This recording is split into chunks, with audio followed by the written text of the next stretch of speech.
দুনিয়াতে অরিজিনাল বেহেশতের জিনিস যদি দেখতে চান তিনটে আছে। কয়টা? অরিজিনাল। যেমন আগের জমানার অনেক জিনিস বিলুপ্ত হয়ে গেছে, এটা জাদুঘরে পাওয়া যায়। হাল এখন বিলুপ্ত গেছে, জাদুঘরে পাওয়া যাবে। গরুর গাড়ি বিলুপ্ত গেছে, জাদুঘরে পাওয়া যাবে। ফালকি বিলুপ্ত গেছে, গরু ঘরে পাওয়া যাবে। নৌকা বিলুপ্ত গেছে, গরু ঘরে পাওয়া যাবে। আস্তে আস্তে পরিবর্তন হতে আছে। তো এভাবে এই দুনিয়াতে অরিজিনাল বেহেশতের জিনিস তিনটে আছে। কয়টা? এটা জাদুঘরে ভাবি না, সে জাদুঘর কি? Mecca Medina. বলেন সুবহানাল্লাহ। অফিহে আয়াতুম বাইয়িনাত, অফিহে আয়াতুম বাইয়িনাত। সেই মক্কাতে অনেক অলৌকিক জিনিস আছে। এর মধ্যে একটা হলো মাকামু ইব্রাহিম, মাকামে ইব্রাহিম। হযরত ইব্রাহিম আলাইহিস সালাম যেই পাথর পর পা দিয়ে বাইতুল্লাহ শরীফ নির্মাণ করেছেন, এটা আদম আলাইহিস সালাম বেহেশত থেকে নিয়ে এসেছে। পাথর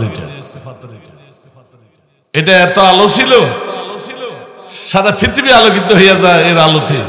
এটার আলোটা আল্লাহ মুছে দিছে, এখন আলো নাই। আল্লাহ ভাইকে গোপন করে রেখেছে। আর আদম আলাইহিস সালাম নিয়ে এসেছে বেহেশত থেকে তবারক, সেটা হইল হজরে আসওয়াদ। এটা হজরে আসওয়াদ ন, এটা হজরে আবিয়াস, হোয়াইট হাউস। এটা হজরে আবিয়াস, সাদা দবদবা। চন্দ্র সূর্য থেকে এটার আলো বেশ, এখন এটা কালা। হাদিস বলছে বেহেশত থেকে এই পাথরটা এসে সাদা। এটা চুম্বক, আমাদের চুম্বকে লোহা টানে, আর এই চুম্বকে গুনাহ টানে। কথা কন না, কি টানে? গুনাহ টানে। এই গুনাহগাররা এই পাথরকে হজ করতে যায়, ওমরা করতে যায়, যে সুমা দেওয়ার কারণে গুনাহগুলো ওর মধ্যে ঢুকে কালো হয়ে গেছে। এই জন্য কালো পাথর, আসলে ছিল কি সাদা পাথর। আলহামদুলিল্লাহ বহুবার সুম্মান দেওয়ার সুযোগ হয়েছে।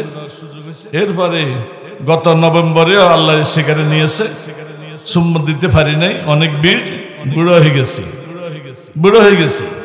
এরপর হাদিস শরীফ আছে কিয়ামতের ময়দানে এই পাথরের চোখ হবে, এই পাথরের সেই ইয়ে হবে, বুঝ হবে, জ্ঞান হবে। যারা যারা এই পাথরকে চুমা দিছে সবার জন্য পাথরে আল্লাহর দরবারে সাক্ষী দিবে। তাইলে এই পাথরটা দেখার জন্য, চুমা দেওয়ার জন্য, হযরত ইব্রাহিমের মকাম পাথরটা দেখার জন্য, চুমা দেওয়ার জন্য কে কে আগ্রহ আছে? কে কে আগ্রহ আছে? আল্লাহ কবুল করো। যারা মোটেও যান নাই, আজ দোয়া করবো যেন যাইতে পারেন। আর যারা বারবার গেছেন, আল্লাহ যেন বারবার নেই। এটা যত দেখেন এত এত মজা, যত দেখেন এত লাভ। এটা বিরক্ত হয় না কেউ, ঠিক নেই? বিরক্ত হয় না, যত দেখে এত মজা। যারা আল্লাহর ঘরে যান নাই, টাকা পয়সা আছে, তারা মায়ের পেটে আছেন। কি দেখলেন? নবীরও দেখলেন না, নবীর বাড়িঘরও দেখলেন না, কোরআনও পড়লেন না, কোরআন কোথায় নাজিল হইলে ওই জায়গাগুলো, পাহাড়গুলো দেখলেন না, মায়ের পেটে আছেন। যারা হজ উমরা যান নাই, মায়ের পেটে আছেন। এই শাহপুর এলাকার লোক গরিব নেই, সব পয়সাওয়ালা। সবাই হজ করবেন, সবাই উমরা করবেন, একবার না বারবার, ঠিক কিনা? আর একটা মদিনা শরীফ, সেখানে রিয়াজুল জান্নাহ আছে, বেহেশতের বাগান। এখন এক সফরে একবার দেখার সুযোগ আছে, বুকিং 2-3 বার সুযোগ নাই।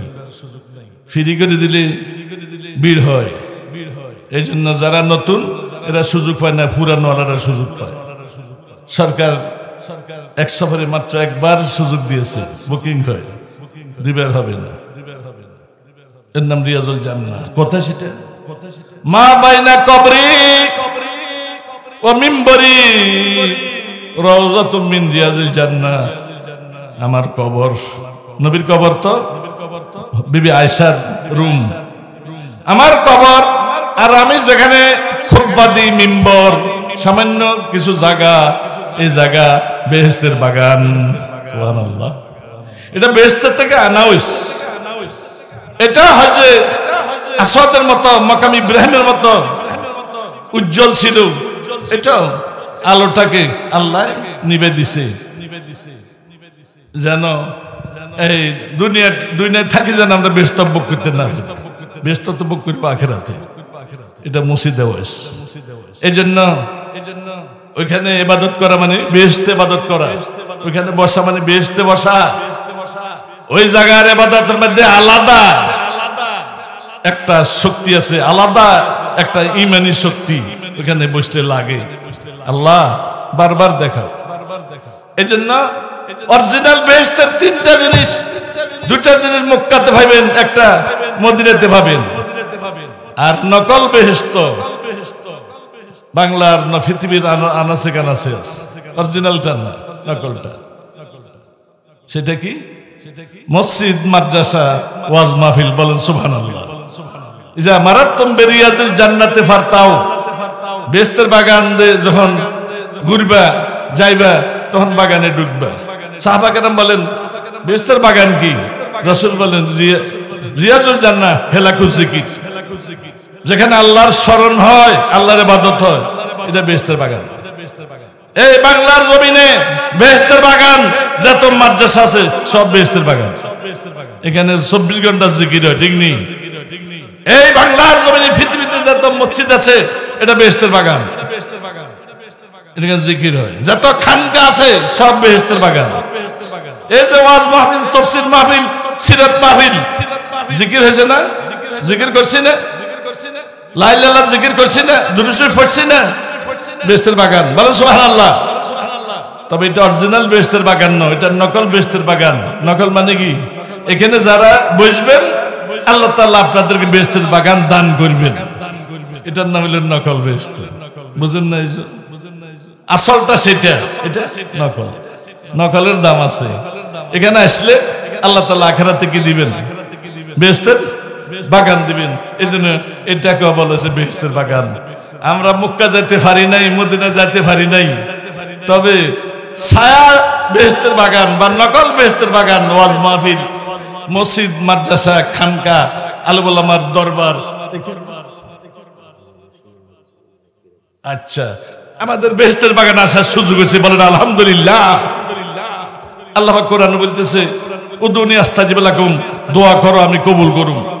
আমাদের দোয়া করতে দেরি, আল্লাহর কবুল করতে দেরি না। আল্লাহ পাক কোরআনে বলতেছে আমার বান্দা যদি বলে আমি কোথায় আছি, আপনি বলেন আমি কাছে আছি। আল্লাহ কাছে আছে। এরপর আমি আয়াত পড়ছি, আল্লাহ পাক বলেন কোরআন আমি নাযিল করছি, কোরআন আমি হেফাজত করব। আল্লাহ নিজে সরাসরি কোরআন হেফাজত করবে না, আল্লাহ হেফাজত করবে আল্লাহর বাহিনী দিয়ে। এজন্য রাসূলের জামানা থেকে আজ পর্যন্ত আল্লাহ পাক এই কোরআনকে হেফাজত করতেছেন হাফেজদের মাধ্যমে। আমার নবী হাফেজ ছিলেন, 10,000 সাহাবা হাফেজ ছিলেন। এই শাহপুরের হাফেজ সামান আলী হাফেজ, মানা জালালউদ্দিন হাফেজ, মানা মোহাম্মদ আলী হাফেজ, পুরা গোষ্ঠী হাফেজ। এই সামান আলীর খানদান কোরআন সংরক্ষণের, কোরআন হেফাজতের বাহিনী। কি? আর এই হেফজখানার সব ছাত্র, সব উস্তাদ কোরআন হেফাজতের বাহিনী। আর আমরা যারা হেফজখানাকে সাহায্য করি, আমরা যারা হাফেজদেরকে সাহায্য করি, এতিমদেরকে সাহায্য করি, এদেরকে আমরা সান্দা দিই, মহব্বত করি, তাদেরকে হাত বুলাই, আমরা কোরআন হেফাজতের বাহিনী। প্রথম বাহিনী হাফেজ, প্রথম বাহিনী হাফেজ। আল্লাহ তাআলা নবীদের সাথে তাদের হাসর করবেন, নদীর হাসে হাফেজদের মর্যাদা। এবং এই হাফেজরা অনেক অপরাধীকে সুপারিশ করি বেহেশতে নিতে পারবে। আর আলেম তো বেহেশতে যাবে, আর আলেমের মা বাপকে তাদের মাথায় নূরের টুপি ফরাইয়া তাদেরকে হাসর ময়দানে উঠাইবে। সুবহানাল্লাহ। হাদিস পড়ছি আমি, আদ-দায়ুসুল আয়াতুল জান্নাহ। অর্ধেক মহিলা আমাদের শ্রোতা, তাদের ওয়াজ কই। আল্লাহর নবী বলেন দায়ুসের জন্য বেহেশত হারাম। যে মহিলা বেপর্দা চলবে, মহিলাটা সুন্দর বানাইছে, এই সৌন্দর্য স্বামীকে দেখাবে, এই সৌন্দর্য রাস্তাঘাটে গরু, ছাগল, শুয়ার, এভাবে কুত্তা, এভাবে বিভিন্ন নামাজি বেরোজদারিকে চেহারা দেখাইলে সে কত মন্তব্য করে, কি সুন্দর রে। যদি এটাকে বিয়ে করতে পারতাম। কত মন্তব্য তাদের মুখের মধ্যে, কত খারাপ ফানি আসে তেঁতুলের মতো। এই নিজের মাইয়াটাকে বেপরদা চালাই হাজার হাজার মানুষের কুদৃষ্টি শিকার করলেন। যারা নিজের সুন্দর মেয়েটাকে, ভদ্র মহিলাটাকে সাজাইয়া গুজাইয়া রাস্তাঘাটে ঘুরান, এটা কি মানুষের কাতারে? এটা কি মুসলমানের কাতারে? এরা পশুর কাতারে। কালা নাম। খবরদার, আল্লাহ নারীদেরকে সুন্দর বানাইছে, এই সুন্দর রাস্তাঘাটটাকে বিতরণ করার জন্য নয়, তাদের সৌন্দর্য স্বামীর জন্য। সৌন্দর্য ওই রাস্তাঘাটের গরু ছাগলের কুত্তার জন্য নয়, ঠিক নেই? আজকে বেপরদা হওয়ার কারণে নারীরা অপহরণ হয়, নারীদের পরকীয়া হয়, নারীদের সাথে প্রেম হয়। প্রত্যেক ঘরে ঘরে এখন অশান্তি শুরু হয়ে গেছে। এই অশান্তির কারণে বেপরদা, ঠিক নেই? আর যখন পর্দা ছিল তখন নারীরা সম্মানে ছিল। পর্দা উঠে গেছে, নারীদের দাম কমে গেছে, ওই যৌতুক দিয়েও বিয়ে হয় না। আর আমার নবী বলেন, শুধু বেপরদা নারী জাহান্নামী নয়, বেপরদা নারীর যারা অভিভাবক, বাপ, মেয়ে, ভাই, স্বামী, তারা দয়ুস। এই জন্য আজকে এই শাহপুর মাঠে আসছেন, কি নিয়ে যাবেন? ওয়াজ কাজে আসবে না বউটাকে যদি ঠিক মতো না চালান। বউ, বোন, মেয়ে, এদেরকে যদি বোরগা না চালান, আপনার ইবাদত কাজে আসতো না। এ আল্লাহ, এই শাহপুরের ওয়াজ শুনি আমরা যেন আমাদের পরিবারদেরকে পর্দা চালাতে পারি। সবাই বলেন আমিন। এরপরে আমি পড়ছি, দোয়া হবে এখন। আল্লাহর নবী বলেন, মান আজালি ওলিয়ান ফাকাদ আযানতু বিল হরবি। আমার ওলিদের সাথে যারা কষ্ট দেয়, আমি তার সাথে যুদ্ধ ঘোষণা করলাম।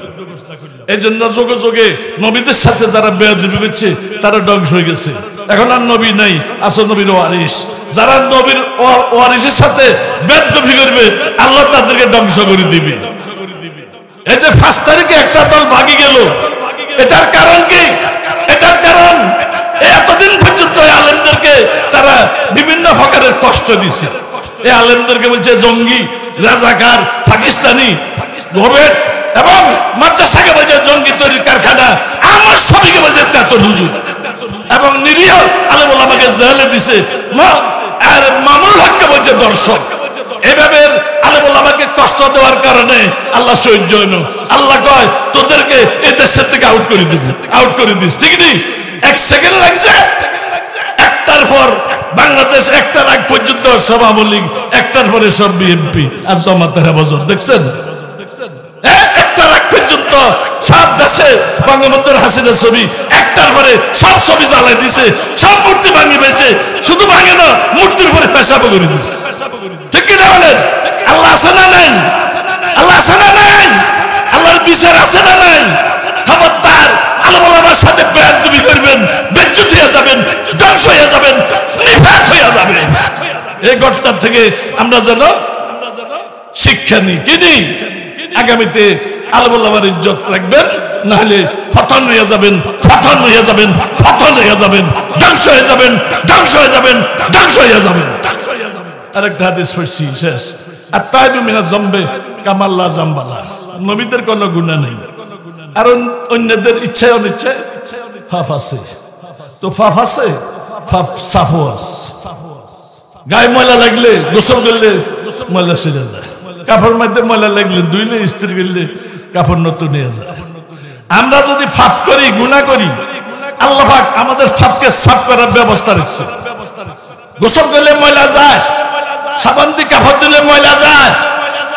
আল্লাহর গুনাহগার বান্দা, নবীর গুনাহগার উম্মত, তারা অপরাধ করে যদি আল্লাহর কাছে মাফ চায়, আস্তাগফিরুল্লাহ পড়ে, আল্লাহ আগামীতে আর অন্যায় করব না, মাফ করিয়া দেন, তাদের গুনাহ সাফ হইয়া যায়। আজকে আমরা এই মাহফিলে আমাদের তো অনেক ময়লা আছে, আমরা এখন গোসল করুন। কি করুন? সাবান দিয়ে গোসল করুন। জোর বলেন, সাবান দিয়ে কি? আমরা যারা এখানে আছি তারাও সাবান দিয়ে গোসল করবো। আর যারা পর্দার আড়ালে আছে আমার মা বোন, তাদেরকে বলবো গোসল করেন, ময়লা দূর করেন। সে গোসল হলো তওবা।